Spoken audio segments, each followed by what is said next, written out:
Angelo Izzo is one of the most unsettling figures in Italian criminal history. Not because of a single crime, but because of the disturbing consistency of his violence. Before prison, inside prison, and after prison. He wasn't impulsive, he wasn't chaotic. Angelo Izzo was deliberate.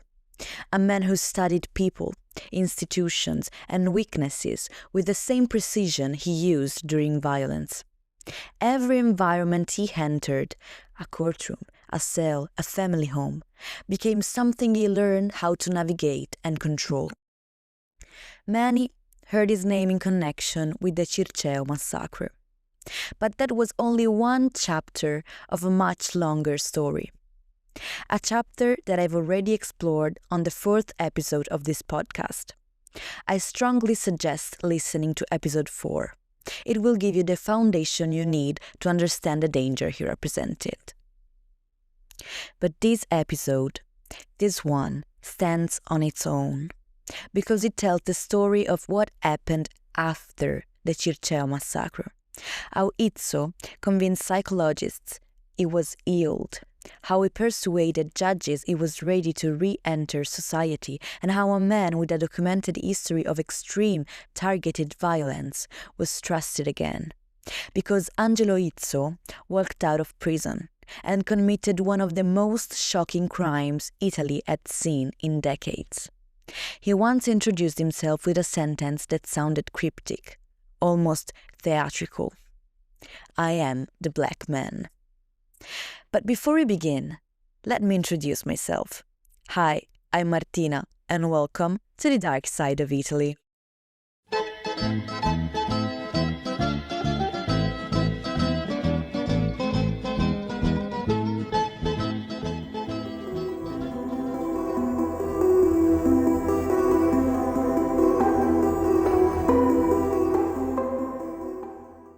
Before we dive into Angelo Izzo's childhood, I need to clarify something you'll hear throughout this episode.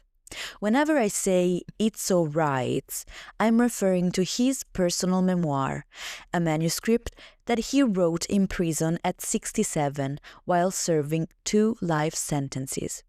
It's a document where he reconstructs his entire life with disturbing pride. His crimes, his desires, his obsessions, and the mythology he built around himself. It's not a confession, it's not remorse. It's an attempt to explain or justify the evil he believes was always inside him. And it's from those pages that some of the most unsettling quotes in this episode come. Angelo Izzo grew up in a world where nothing seemed capable of producing a monster. His childhood was the kind that, on paper, should have belonged to a future professional, a future academic, a future man of good standing. His father was an engineer, a builder described as a gentleman of another time. His mother came from Neapolitan nobility, educated and devoted to her 4 children. Izzo wasn't the product of poverty, dysfunction, or neglect. He was raised in the comforts of Roman wealthy life. A prestigious Catholic private school in Rome, the kind attended by the city's wealthy families. Well-dressed boys, holidays, expectations, and a family that believed deeply in discipline and tradition. And yet, Izzo always insisted that his story had nothing to do with environment. In his diaries, he writes with disturbing pride that I was a genetically bad child, a natural-born tormentor. To him, evil wasn't learned, it was inherited, something in his blood, something inevitable. His family, in his telling, didn't fail him. They simply couldn't stop what was already inside him. He said, even if they had taken me to Alaska, they wouldn't have stopped me from becoming a criminal. Yet, Angelo Izzo had some influences, and they really mattered.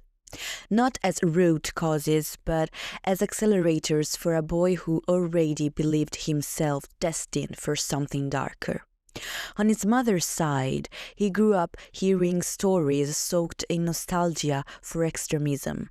Grandparents who despised Mussolini for retreating before the enemy, who worshipped sacrifice, who talked about boys on the Piave River dying without taking a step back. Violence, honor, loyalty. These were values narrated to a child as if they were virtues. His maternal grandfather repeated one sentence so many times that Izzo adopted it as a truth. Blood calls blood. On his father's side, he was fed other myths. The romanticism of illegality, tales of brawls, feuds, and a grandmother who would casually remind him that the only real rule of life was to protect your own. No one ever taught the young Angelo how to lose, how to be contradicted, or how to accept limits. And limits, for him, became irrelevant. Izzo grew up in one of Rome's wealthiest districts, Quartiere Trieste and later Parioli. Places where boys had money, power, and impunity.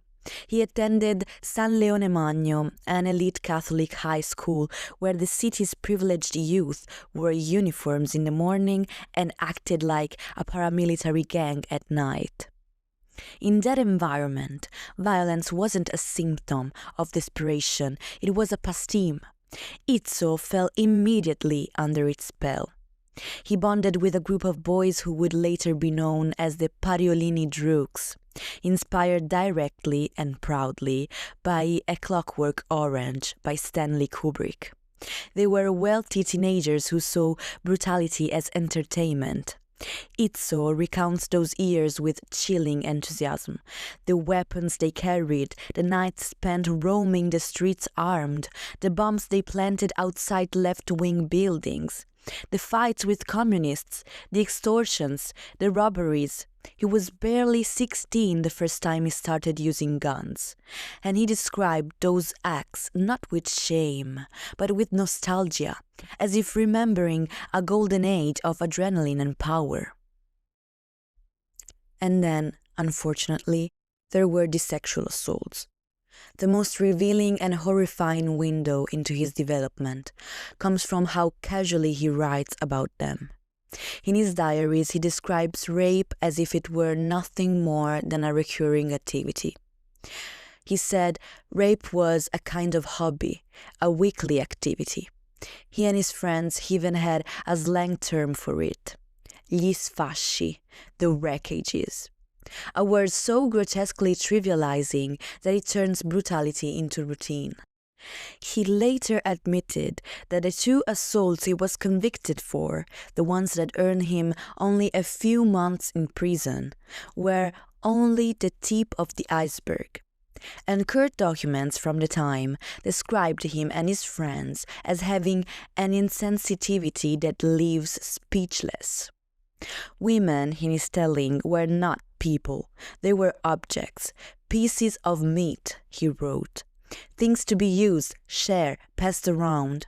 Yet, in the same breath, he claimed to love women and be loved by them. An expression of narcissism so deep that even his own cruelty had to be framed as a compliment. One of the most disturbing examples of his confusion between desire and domination is his obsession with Valeria, his cousin. He describes her beauty with the fixation of someone who never learned boundaries, comparing his relationship with her to Hitler and his niece Geli Raubel, a parallel he makes with absolute seriousness.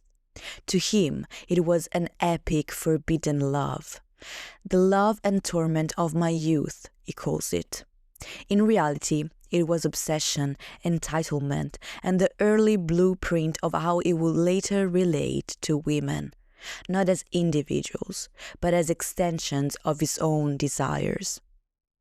As Izzo grew older, he formed a near-mythical trio with two boys who would later stand beside him during the Circeo Massacre, Andrea Ghira and Gianni Guido.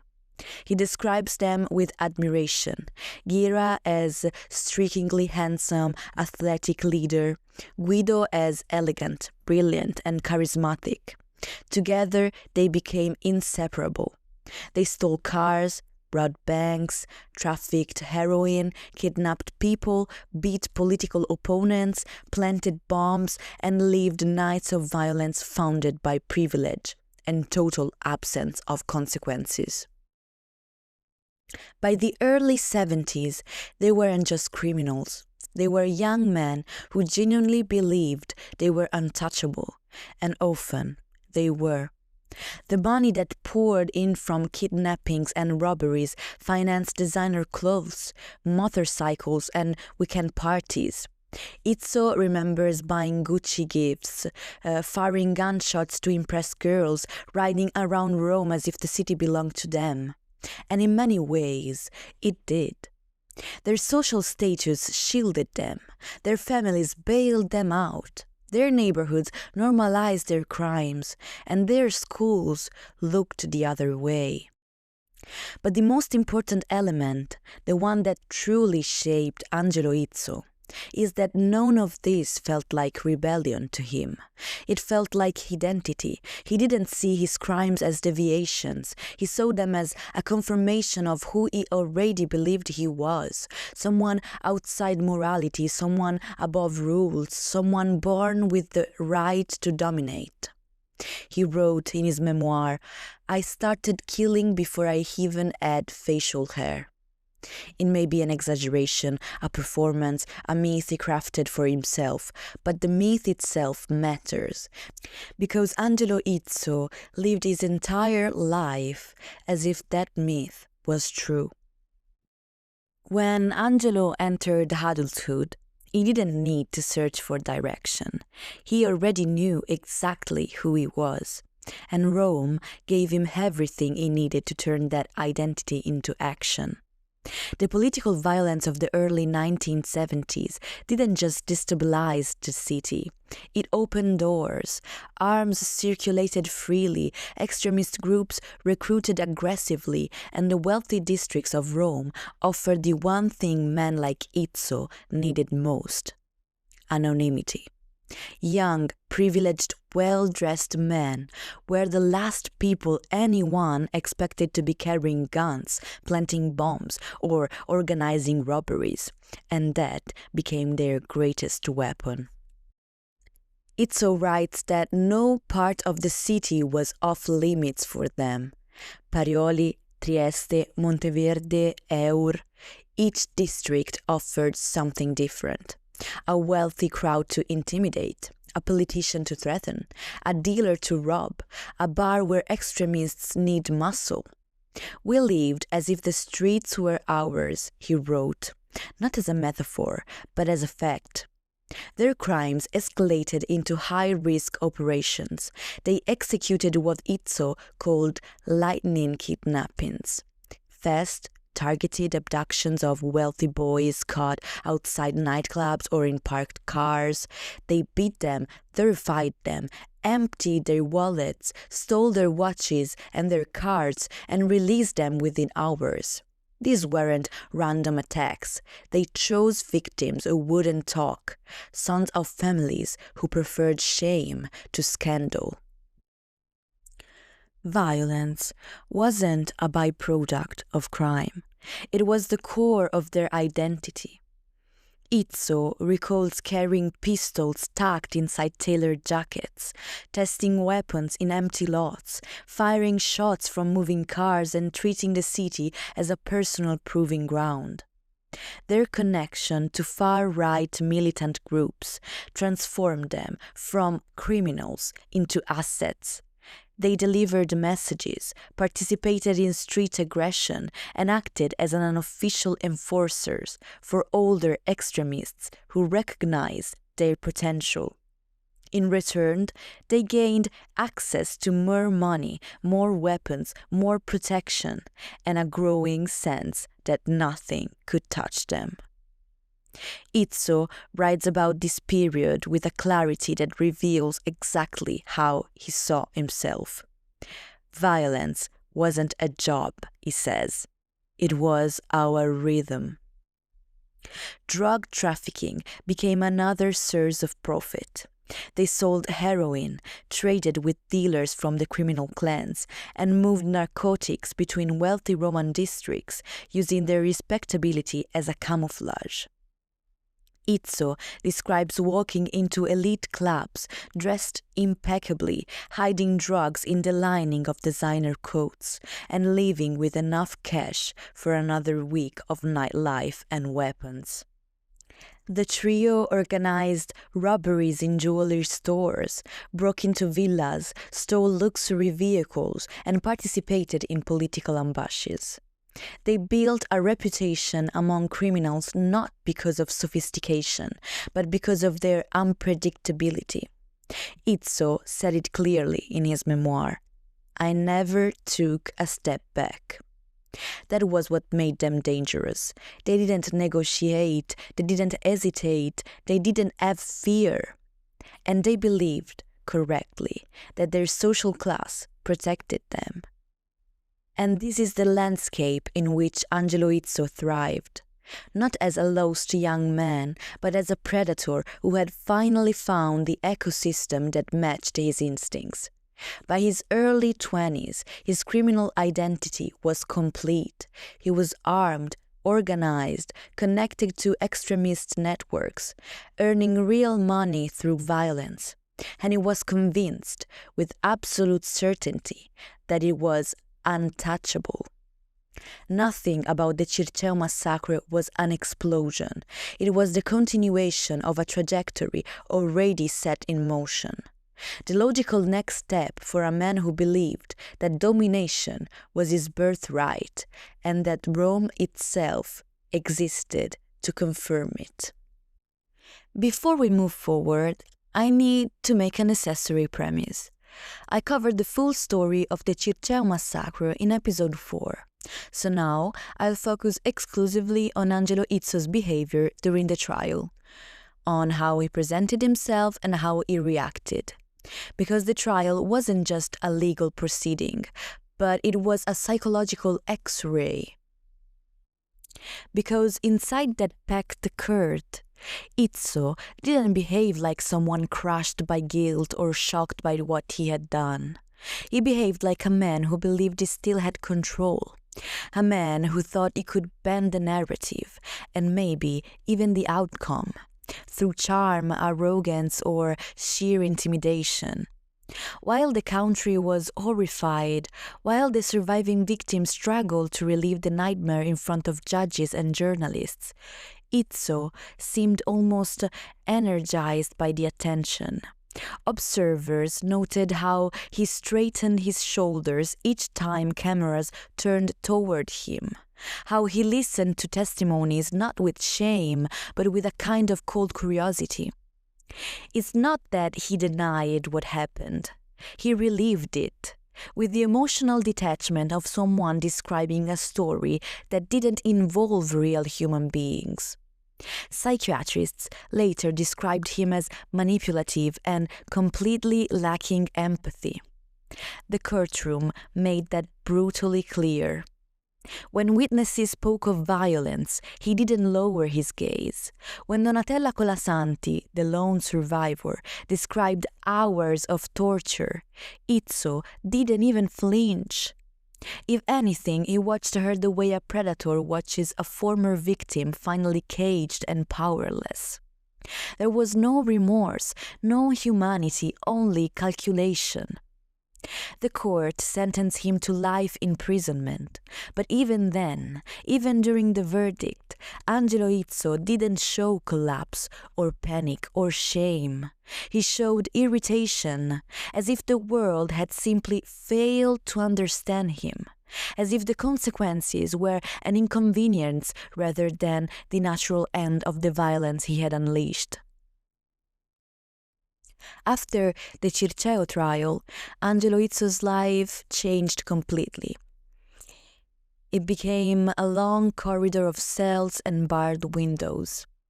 Between 1975 and 2004, he was moved through around 40 different prisons. Dozens of facilities, same routine. Identical days, pointless nights. In his memoir, he writes, "It was hard to accept the idea that I'd flushed my life down the toilet. I don't care, I told myself. I wouldn't trade my destiny with anyone else's. Maybe that was just a way of consoling myself. My destiny had given me trials I wouldn't wish on my worst enemy.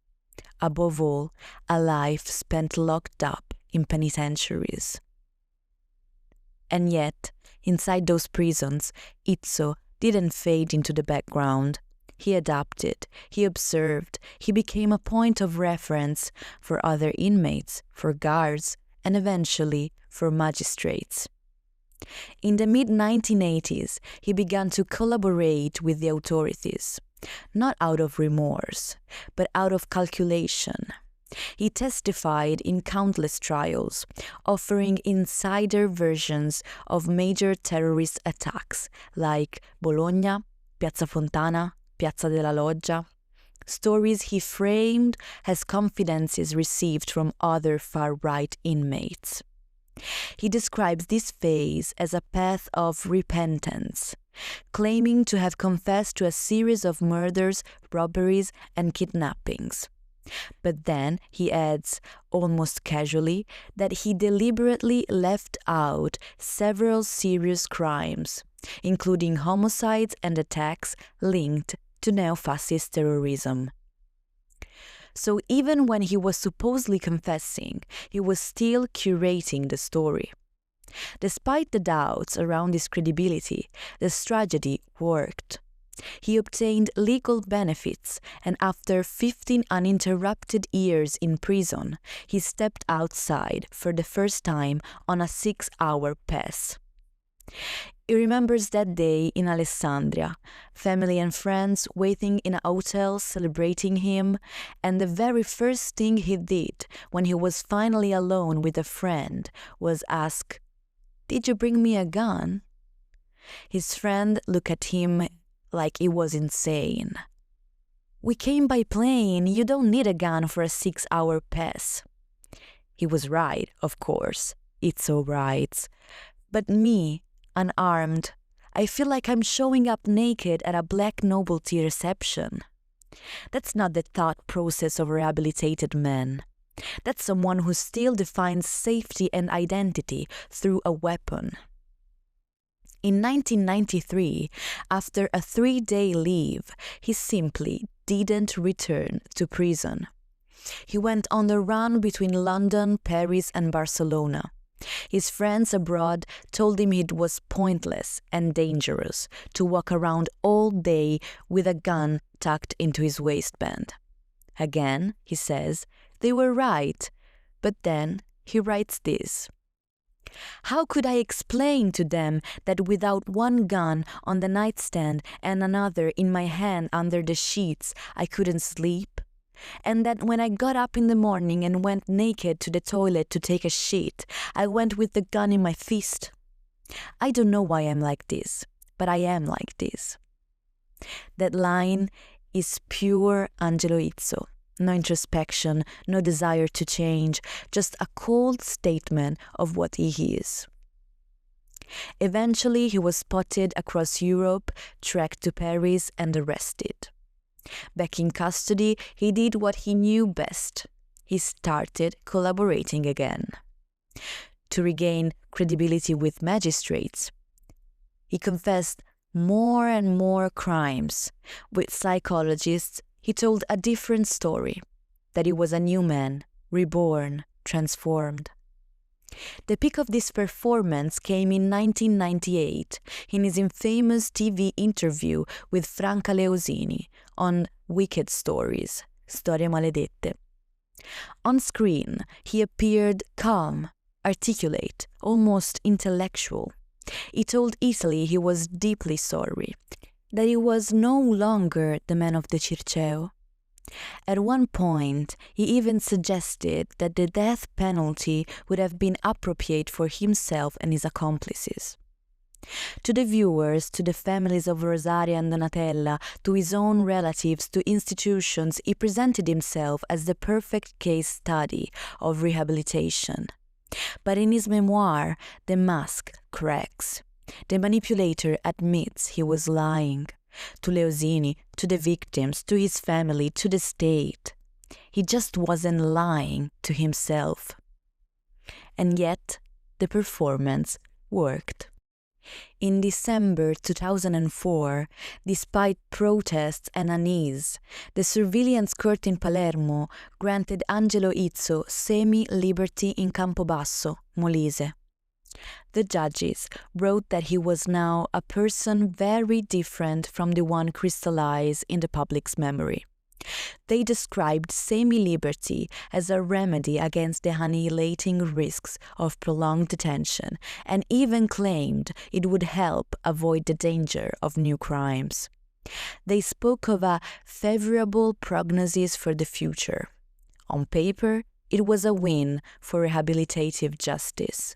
In reality, Angelo Izzo was once again playing everyone around him. When Angelo Izzo walked out of the Palermo prison in December 2004 for a 3-day permit, he was no longer the thin, curly-haired 20-year-old of the Circeo days. He was a bulky, shaved 50-year-old man who described his own eyes as wild, the same yellow-green stare a journalist once called the eyes of a beast. And Izzo didn't mind the comparison. "Maybe I do have something of the beast," he wrote. Those 3 days made one thing clear. Rehabilitation had never touched him. On the back seat of the car, one of his girlfriends carried exactly what he had asked for: a fake ID, 6 phones, 5,000 euros in cash, and 2 brand new pistols. Izzo loaded them immediately and slid them into his waistband.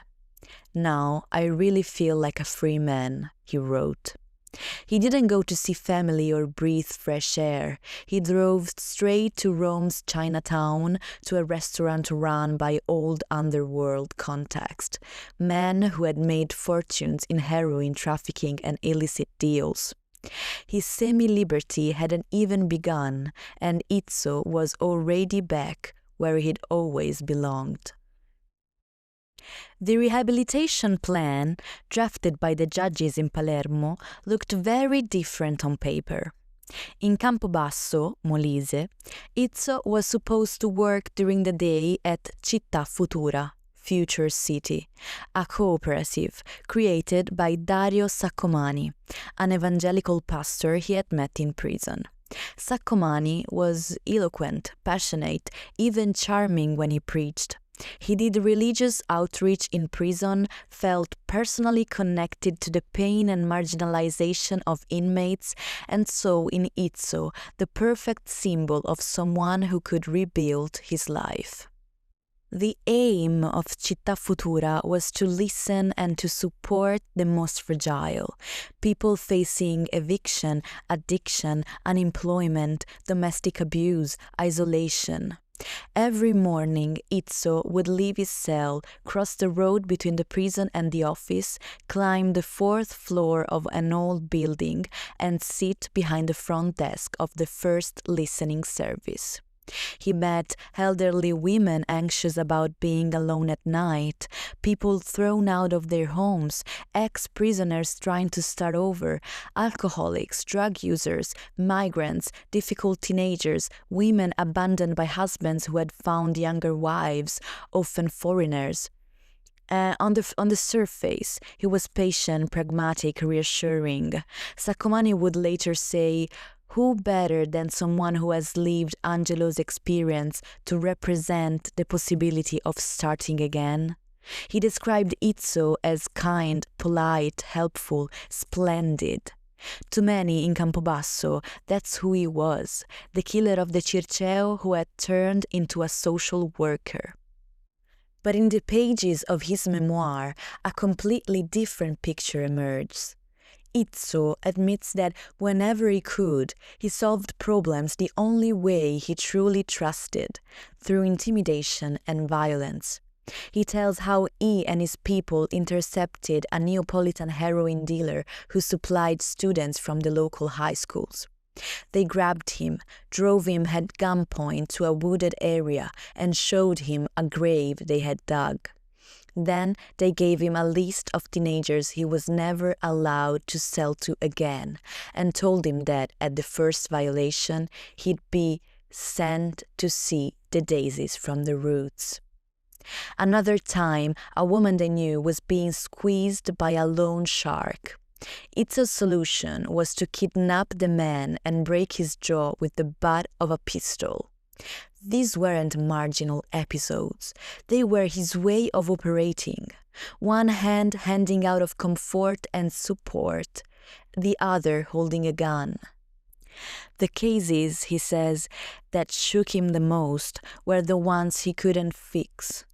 Gay or trans teenagers thrown out of their homes, little girls abused within their own families.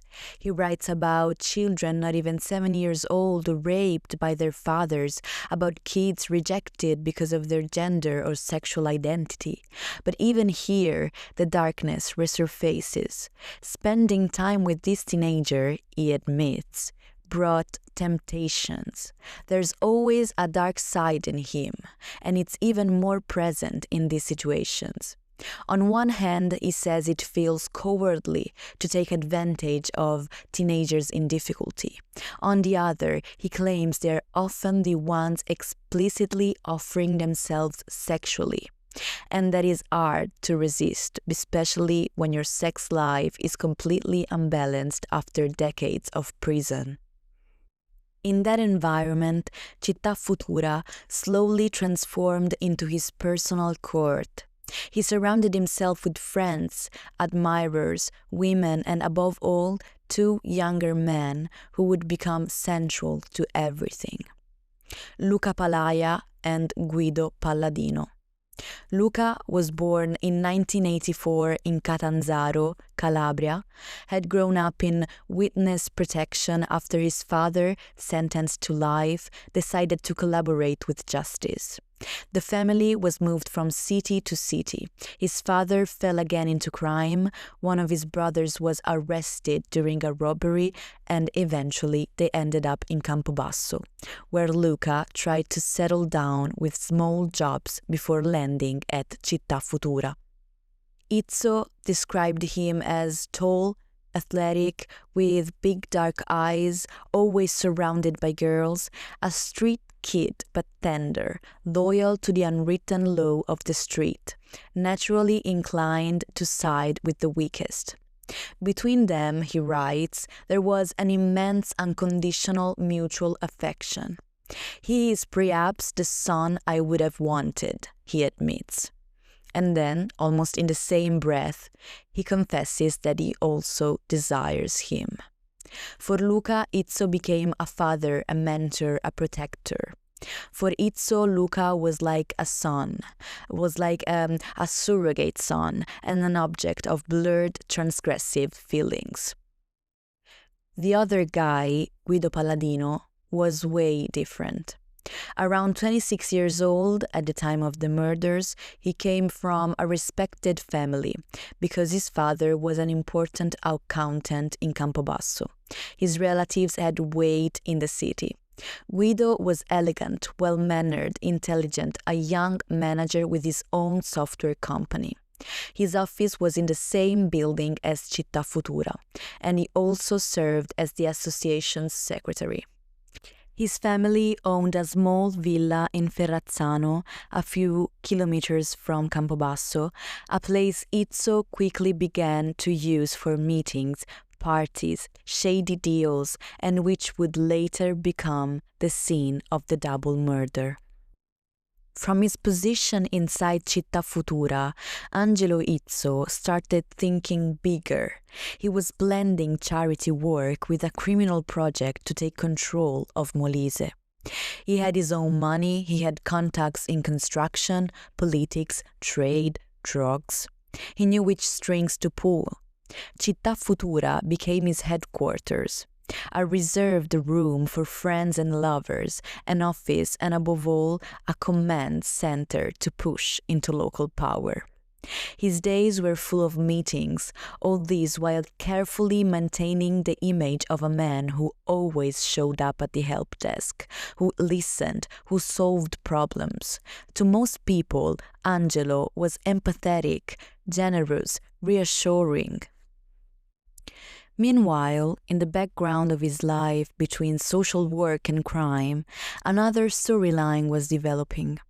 In his diaries, Izzo talks about Il Pugliese, Giovanni Majorano, former member of the Sacra Corona Unita, a mafia organization, whom he had met in prison in Palermo. Majorano had entrusted him with the protection of his wife, Maria Carmela, who in Campobasso introduced herself as Antonella, and their teenage daughter, Valentina. He called them, as he likes to state in his memoir, as Slut and Little Slut. Mother and daughter came to see him at least once a week at the office. At first, he says, there was nothing sentimental or sexual. Maria Carmela was in her 40s, with a difficult past and a husband often in prison. She still had a good body and full lips, just the way I liked them, he writes. He had already taken tens of thousands of euros from her under the pretext of renovation work for a building where they were supposed to open a restaurant. They got along, they were useful. Valentina, he recalls, was a blonde pischella, a blonde teenage girl, shy but physically stunning, a little hottie with the body of an adult and only 14 years behind her. He thought she was 16, but it doesn't matter. They were always together, inseparable. He perfectly knew how to use them, because they traveled by bus, well-dressed, mother and daughter, picking up guns or cash for him. In Campobasso, in less than 5 months of semi-liberty, he built a dense web of contacts and trafficking. Cocaine, illicit business, political ties, small and big scams. And yet, he never failed to show up at the association. Angelo was there, shaking hands, smiling, listening, organizing. And now, the worst part of this tragic episode begins. The 28th of April 2005 began like any other spring morning in Campobasso. But in the memoir he wrote years later, Angelo Izzo opens that date with a line that should freeze anyone's blood. Today, I start making the informers around me disappear. And this time, I'm bringing Luca and Guido. They need to make the leap. They need to get their hands dirty. Then they'll truly be my brothers. This wasn't the thought of a rehabilitated man. It was the opening chapter of a ritual, a plan, a performance of violence he had rehearsed in his mind long before that day. Izzo left the prison like any other day. He strode through town buying newspapers he never read, greeting half the city like a minor celebrity. But inside the office of Città Futura, the mask slipped.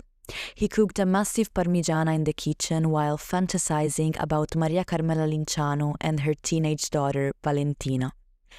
He had promised them a trip to the Canary Islands.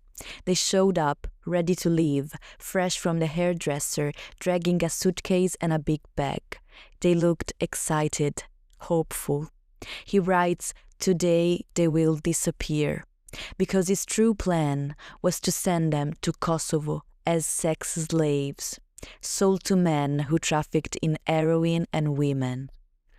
To strengthen the deception, he told Valentina she could say goodbye to her friends, and he gave her 50 euros. Then, while she was out, he took her mother into the bathroom to have sex with her. When Valentina returned, the three toasted together. and then he made them write a letter to Giovanni Majorano, a letter that Izzo wanted to send after their disappearance to confuse the police. At 12:30, he confirmed a meeting with Luca Palaia, the young man he treated like a son. Luca expected to go to Rome.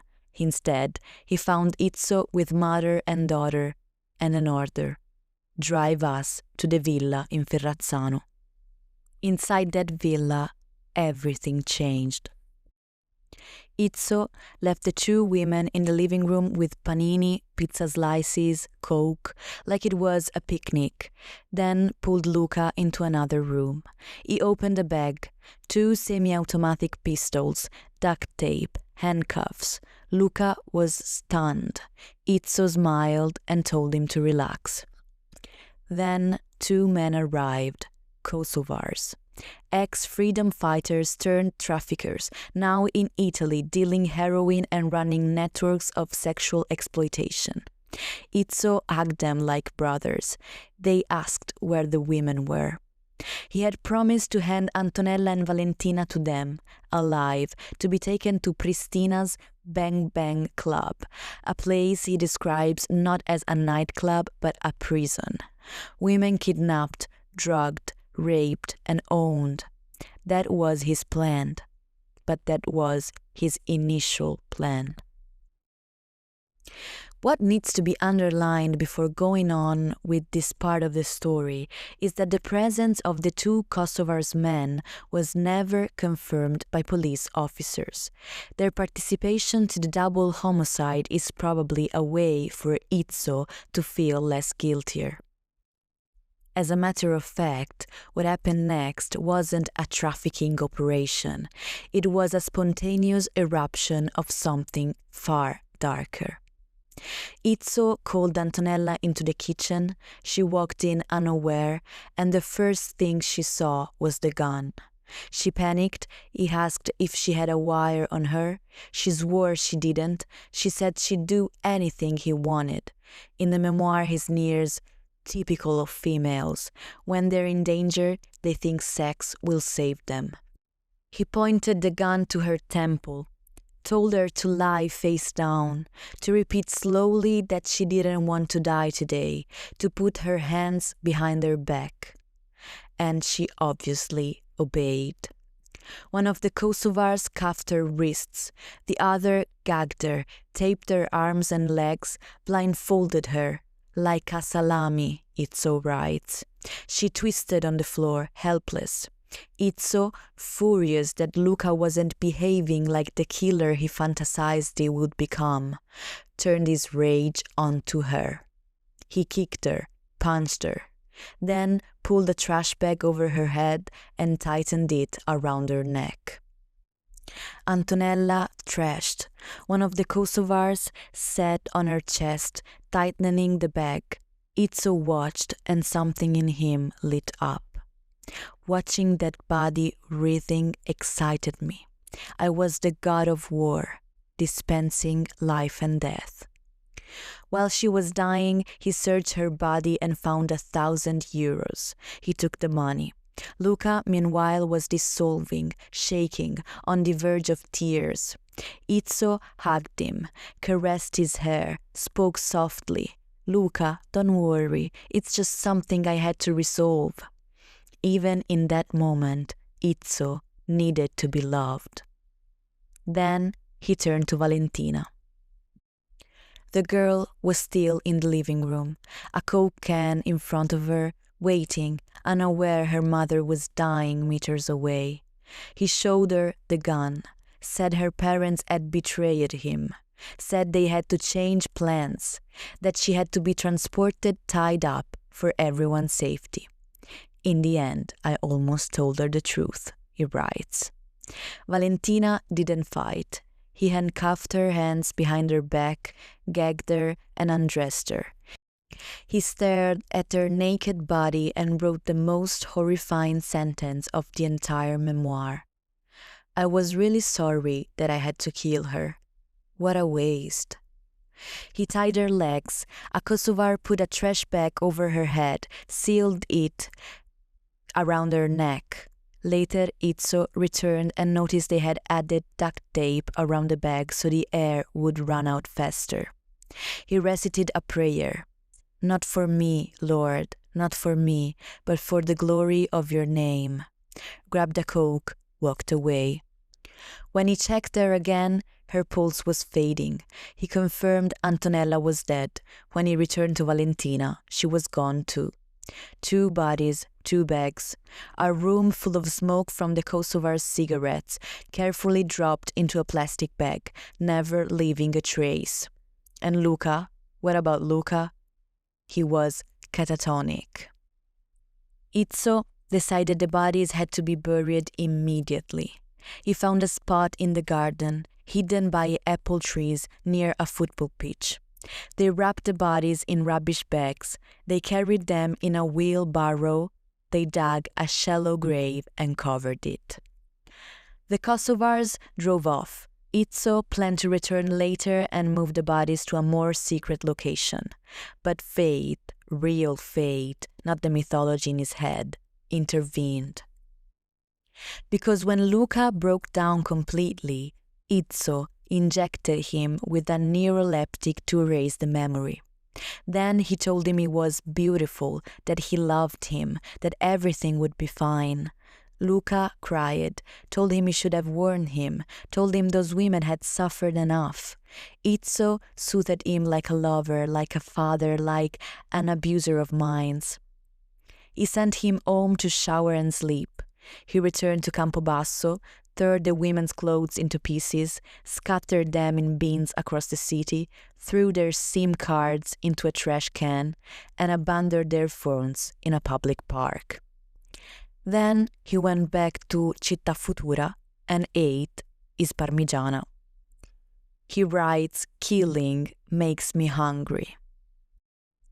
That night, he told Guido Palladino a false version of events, claiming he killed 2 women who had seen him murder someone else. Guido panicked.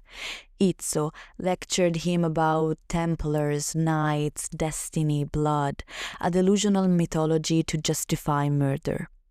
But Guido cracked. The next evening, caught returning from Puglia with a pistol in his car, he told the police everything. And one day, by the end of April, when Izzo woke inside the prison expecting another normal day, the truth was already out. The bodies had been exhumed. The media were everywhere.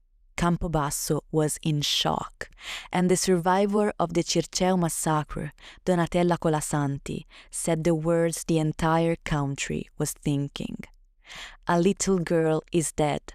Someone will pay for opening the prison doors to her killer." Angelo Izzo, smiling, confident, arrogant, was finished, not because he felt guilt, but because the world had finally caught up with him. In the last pages of his memoir, written from behind bars, almost 67 years old, Angelo Izzo tries, almost theatrically, to take stock of his life. There is no remorse, no compassion, no understanding of the devastation he left behind. Only a sentence that reads like a cold epitaph carved into stone. When I look back, all I see is a sequence of crimes and violence. But that was my life. And with that line, he closes the book on himself. Today, he has been imprisoned in the men's penitentiary of Velletri for almost 17 years. And at the end of our episode, here's the uncomfortable truth. We often talk about prison as if it were a place where people emerged fixed, as if time behind bars could peel away pathology, erase brutality, or teach empathy to those who never had any. But rehabilitation is not a miracle. Is not automatic, it's not guaranteed. And when the system mistakes manipulation for progress, when it confuses performance for change, the cost is not theoretical. It is human. The story of Angelo Izzo doesn't prove that prison fails. It proves that blind faith in rehabilitation fails, and that hope must never outweigh responsibility. Because when the state gets it wrong, when it opens the door to someone who should never walk free again, people die. And that is the darkest legacy of Angelo Izzo.